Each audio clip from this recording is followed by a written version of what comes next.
arts, lifestyle. SNS Online.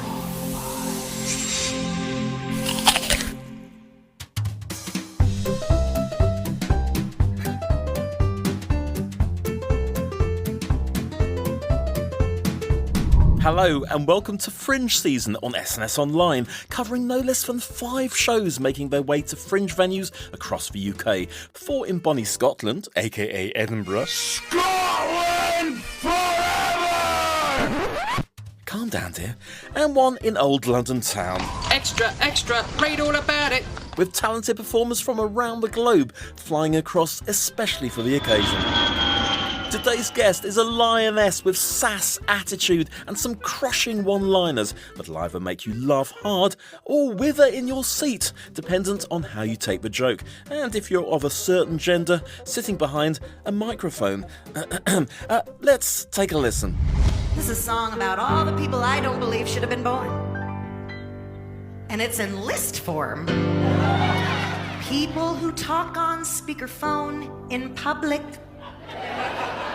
Those who wear too much cologne or perfume, like we get it. Chad took a bath today. Everybody make some noise for Chad. People who can't park within the lines to save their lives. People who lick their fingers to turn a page. Not standing to one side on an escalator. Or starting a sentence with no offense. No offense, but you really can find porn anywhere these days. I really can. Like, I find porn on my man's computer deep in his history search. With links that say hot redhead porn. Oh, no. No, I'm not mad. That's just my face. Stop giving men microphones. No one cares what you're screaming in your car alone. Tone down the NC. My porn's just a little different. It's more like Bridgerton. I can tap one out to some Netflix and chill. It does not have to be a group activity. Currently flying high on both Apple TV and Amazon Prime, and with over 3 million followers on TikTok. Ladies and gentlemen and all they thems, a very warm welcome to sizzling stateside sensation. Try saying that when you're drunk. Sarah Hester Ross. Don't mess with a redhead. DD, don't mess with a redhead. You will not live to regret it. So Sarah Hester Ross, welcome to SNS Online. Edinburgh beckons you all the way from America, as I call it. How exciting is that? Oh my goodness. I've been wanting to go to Edinburgh for years. Ever since I learned of what Fringe was and then found out how big and popular the Edinburgh Fringe Festival was and how like iconic it is. Yes. And you know, it's a stage that I've been wanting to take for a while. So I'm very excited. Fantastic. Whereabouts are you in America? I live in Las Vegas. I've been in Vegas for about 10 years now. Wow, that sounds so exotic from my perspective. I mean, it is. I mean, it's exotic for America's perspective. Yeah.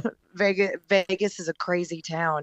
I love living here. I love working here. I'm an entertainer, so it's a really perfect spot for me to live and you know, the thing about it is that it works out because I work on the Strip. I work at a piano bar here in at the New York Hotel and Casino, and I go and I party and then I drive home and I sleep in my bed, and it's just like it's so lovely. Oh, it sounds amazing. That sounds amazing. Yeah, it's pretty great. What goes on in Vegas and all that? Sarah Hester Ross is what? I mean, is that an angry what or a say what? Tell us all about that's interesting. I guess it could be angry. I think it's more confused. The idea is how you say it. It depends on Sarah Hester Ross's what? Sarah House's what? Sarah House's what? You know, so I feel like the inflection leaves that emotion open to interpretation.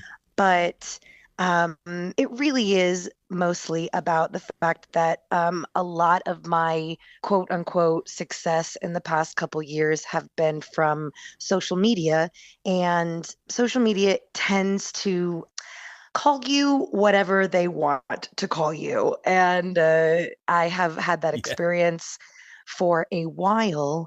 And, I have been an entertainer my entire life, but I get on TikTok and that is all I am. I'm a TikTok content creator. And so the idea of like Sarah Hester Ross is my chance to get on stage and explain from my point of view and answer all of those names that I've been given and kind of explain them from the artist's point of view, which I feel is, but taking the names that I've been given. Women were made only for three things. They were made to obey men, to reproduce, and to take care of children. If you read the Bible,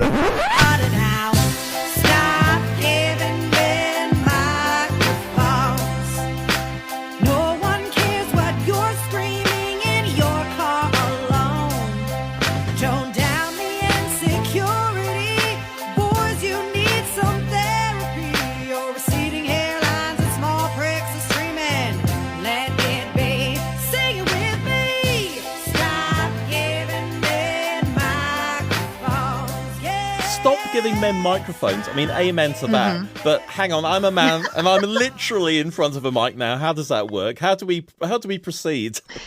Well, there's a big difference between a man with a microphone and a man with a microphone that shouldn't have a microphone. Yeah, it really is. Yeah. And it's very simple.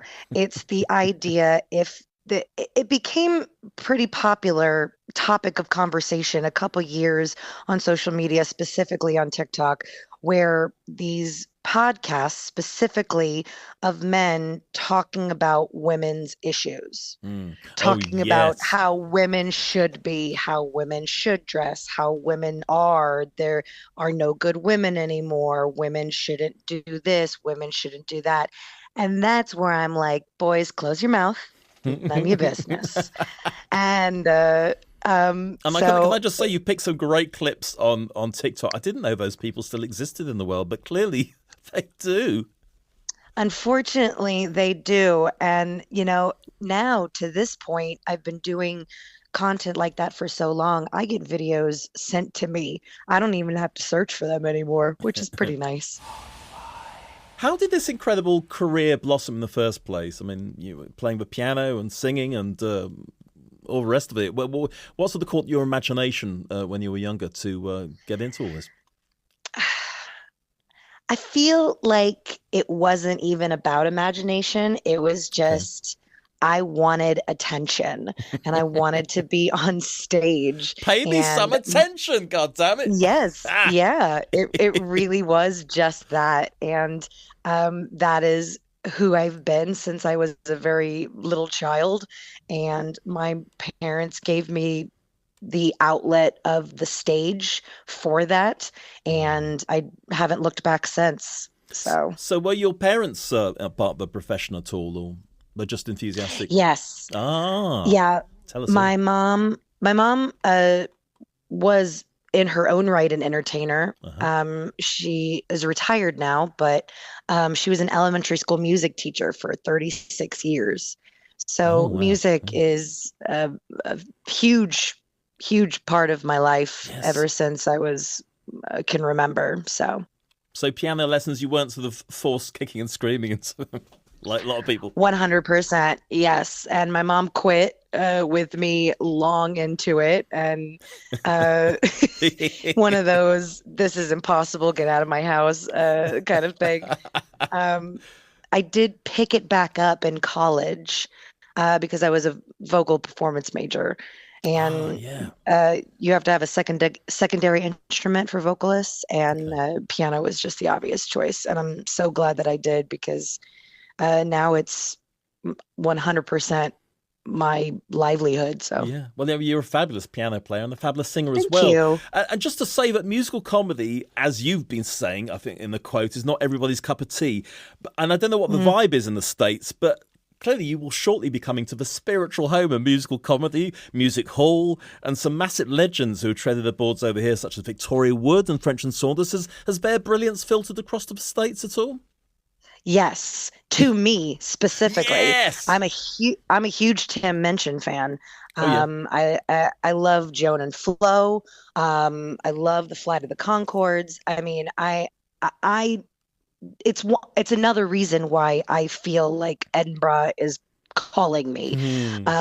You know, America does tend to, I don't know, they have a very tight box of an idea of what they want their comedy to be like. And when it's challenged, I'm not saying people don't like it, but the majority of it questions it. And it is called kind of like cringy and embarrassing to some point. But you look at like statistically and historically from the UK, and people love musical comedy. And I just, you know, I really feel like I'm going to go to Edinburgh with my loud mouth, my red hair, and my musical comedy, and I'm just going to be basic. You know, I'm just going to be one of a kind, like one of another 1,000 people over there. So you're just I'm definitely ready. Unique. All right, we're getting all the redhead jokes out of the way because I know you're thinking of them. Consider the hair as a warning label. They say I drink crazy from a tap. You may think it's funny when you're calling me a ginger, but keep it up and watch this ginger snap. Laugh it up, apes, the carpet matches the drapes. Ask me one more time and I will light your crotch on fire. Don't mess with a redhead. DD, don't mess with a redhead. You will not live to regret it. I will fucking kill you. Mess with a redhead. I mean, I've been watching some of your stuff on Amazon Prime. You've got Apple TV Comedy Special and also Amazon Prime. Don't mess with a redhead. I wouldn't dream of it for a second. And I love your opening line. Consider the hair as a warning label. So we discuss that. Yeah, I mean, my hair has always been a huge part of my personality. You know, again, I don't think that I'm going to deal with that too much over in Scotland per se, because, Yeah, of course. you know, but in America, redheads have kind of gotten a bad rap. Now it's a little different. I mean, you see redheads on every commercial. They're very, very trendy right now. But growing up, that was not the case. I was made fun of constantly for my freckles, my red hair. And it fuels you. The typical like redhead vibe is that I'm angry, I'm sassy, I have no soul, right? I don't know where that came from, but God, I love it. Never heard that. Well, I love it. I run with it. Okay, Why not? yeah, no, absolutely. I mean, I'm still campaigning for a ginger Doctor Who. We're still waiting for that after all these years. But even just the fact that you say ginger, it's so funny to me. Should I not say ginger? No. Oh, I'm absolutely. so sorry. I Well, need to be told these things. Unless you listen to Tim Minchin, then only a ginger is allowed to call a ginger a ginger. Ah, right. It's like, you know, a gay man calling... I mean, I'm a gay man, but I call myself a whoopsie because I think it's a nice, fluffy term. A whoopsie. Oh my gosh. I love that. Yeah. And I went out with a ginger guy for about 6 years, and he owned his gingerness and his redheadedness. So, yeah. I'm a huge fan of ginger men. I think that redheaded men are very attractive, and so I'm very much looking forward to being a spectator in Scotland for sure. Absolutely. And just because I always associate the sort of the stigma with that particular coloured hair with men rather than women. I never really. I mean, if I see it like really, I would like think of people like Karen Gillan, all these beautiful women with his lovely long locks. I mean, what's the issue? I'm not quite sure. I always want to say that it's because it's different, and specifically in America, you know, blonde hair has always been, you know, the ideal, you know, American standard.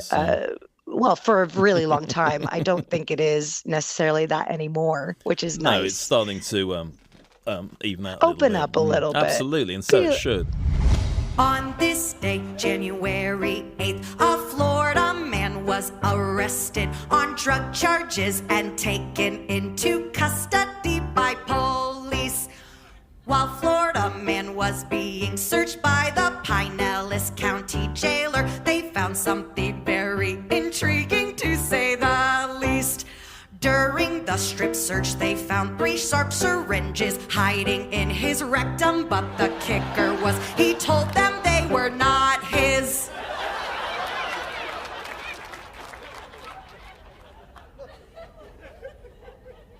But we found them in your butthole, they aren't mine. But we found them in your butthole, they aren't mine. But we found them in your butthole, they aren't mine. But we found them in your butthole, they aren't mine. I was just going to say, you're brilliant on stage. You seem to own it completely, including some great audience interaction. And I bet you're great with hecklers too. I haven't seen any bits yet. Are you good at batting them off? I like to think that I am. Okay. I Yeah. have a lot of experience, not necessarily with comedy hecklers, but the piano bar has really taught me ways to shift and bend to, usually in the piano bar it's drunk people, and hecklers just in general usually are under the influence. They wouldn't be that brave to Quite. think that they could get away with talking to a professional comedian otherwise. Yeah, absolutely. But I think that I've learned a lot also from Bette Midler. One of my favorite lines of hers, it's on one of her live recordings. She's being heckled and she says, "Excuse me, Mama's making money." Shh, with her mouth, close yours. I love Bette And Midler. I use it all the time, Yeah, because yeah. it's like, Mama's making money with her mouth. You close yours. It's just so funny to me. I am a bit sassy, and I use that to my advantage when it comes to hecklers. Work for sure. that sass. Abortion is healthcare and should be wildly available to anyone who wants one. And if you don't want one, don't get one!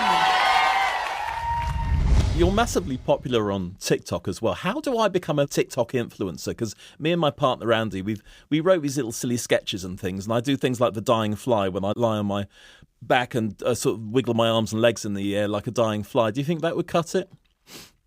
I don't see why not. Right. That's what's special about TikTok, really, because you just never know what's going to hit. The thing is, with me, right place, right time. I'm not sure that I did anything necessarily special, but I got on during the pandemic when everybody was kind of like twiddling their thumbs and online and had nothing else to do. And I found an audience, and it just kept growing, and I'm very, very grateful for that audience, because I wouldn't be where I am without it. I wouldn't. I think no, I know I wouldn't have the audacity to be doing what I'm doing without the attention that I've gotten from TikTok. Just to say, and the support. 3 million followers I'm just seeing here online. I mean, that's pretty cool. Pretty good start. It is pretty cool, and it's humbling, because it's like you think about it, and it's like I don't even know what 3 million people looks like, and to have people who know of my music and my comedy all over the world, like, it's just wild. And I hope that now my charge and my goal is to turn that number into, real. I don't want to say real, that's the wrong word, but like in-person experiences. So I'm going on tour. I'm trying to get those numbers of people to be like, hey, I liked her stuff. Maybe I'll go see her. And I feel like that's when I really create true fans at the end of the day. Absolutely. You've got to have that personal experience.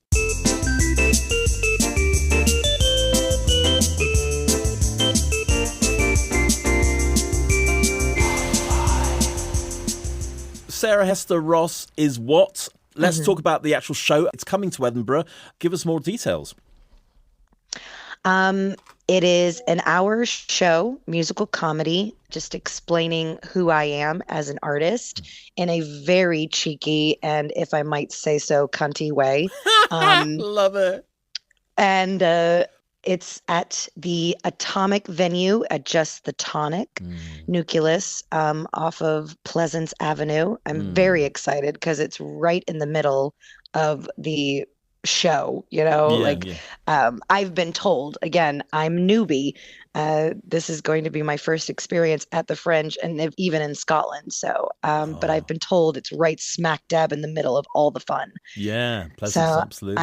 I'm really ready, and you'll definitely leave the show learning about me, and you'll have some songs to sing to for sure. That's fantastic. And apparently it's an afternoon show, so you can chill in the evening and presumably throw rotten cabbages to annoying men with microphones, which statistically, I love that. There should be many in Edinburgh. That's actually perfect. That I'll put that on the poster. Absolutely. Yes, it's at 12:30 in the afternoon, which I wasn't sure that I was going to enjoy very much, but I've been instructed that because the festival is all day, and that means being new, I'm not competing with like bigger artists during the night. It's actually a pretty good slot. Absolutely great slot. Sarah Hester Ross, thank you so much. What goes on in Las Vegas, presumably, hopefully, will migrate to the rest of the world instead of staying there. Oh, yeah. I'm definitely bringing Las Vegas to you, Scotland. Bring it on. Sarah, thank you so much for chatting to us today, and best of luck with the show and the rest of your career, which I think is going to skyrocket. Thank you so much, Nick. It was a pleasure.